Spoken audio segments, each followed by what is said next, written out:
बड़की दीदी के जिंदगी बर्बादे कर देले। हाँ तो छोटी के जिंदगी बचा सकेला। कैसे? हमरा से ब्याह करा के। ओए, देख पवन सिंह।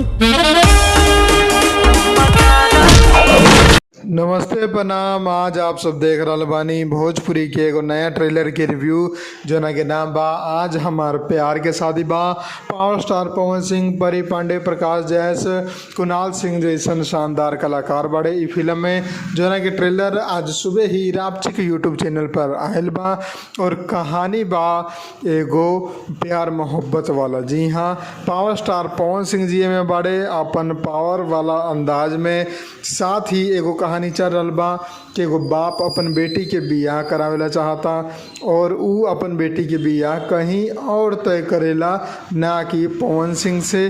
काहे से कि पवन सिंह जी अपाही जी बड़े। जी हाँ, ये फिल्म में कुछ ऐसन सीन आप लोगन के देखे के मिले जहाँ पर पवन सिंह जी के हाथ कट जाला, तब ऊ फैसला लेवे ले कि जौन उनकर गर्लफ्रेंड बाड़ी ओ से ऊ शादी ना करके जहाँ ओकर पिताजी करई हैं उहें ऊ शादी करस। और में पवन सिंह अपन जौन गर्लफ्रेंड बा के मना भी लेले और ऊ मान भी जाली। सारा कुछ ठीक चलेला, लेकिन जौन लड़की के बाप बा ऊ पैसा खातिर अपन बेटा लोग से मदद मांगेला कि तोहर बहन के बियाह बा, कुछ सहायता करा, अकेला ना हो पाई। लेकिन लइका सब हाथ खड़ा कर देवेले।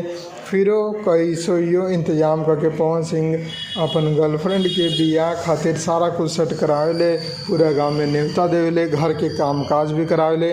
लेकिन शादी वाला दिन जौन दुल्हा होला ओकरा ई बात के पता चल जाला कि पवन सिंह के साथ उनकर होखे वाली मेहरारू के सेटिंग रहे और प्यार करत रहे।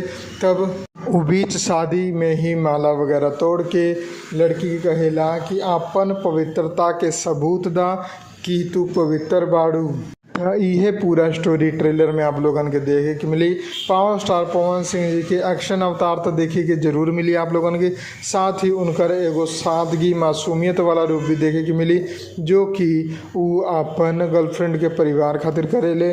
और साथ में उनकर एगो हाथ भी कटल रहेला, ओकरा बावजूद भी उनकर एक्शन वाला अवतार आप लोगन के फिल्म में देखे के मिली। तो ट्रेलर देखे खातिर रापची के यूट्यूब चैनल पर जाके देख ली। और हमारी रिव्यू पसंद आयल बा तो वीडियो को लाइक करके शेयर जरूर कर दी। हम मिलम आप लोगन के एगो नया फिल्म के ट्रेलर रिव्यू में। तब तक खातिर जय हिंद, जय भोजपुरी, प्रणाम।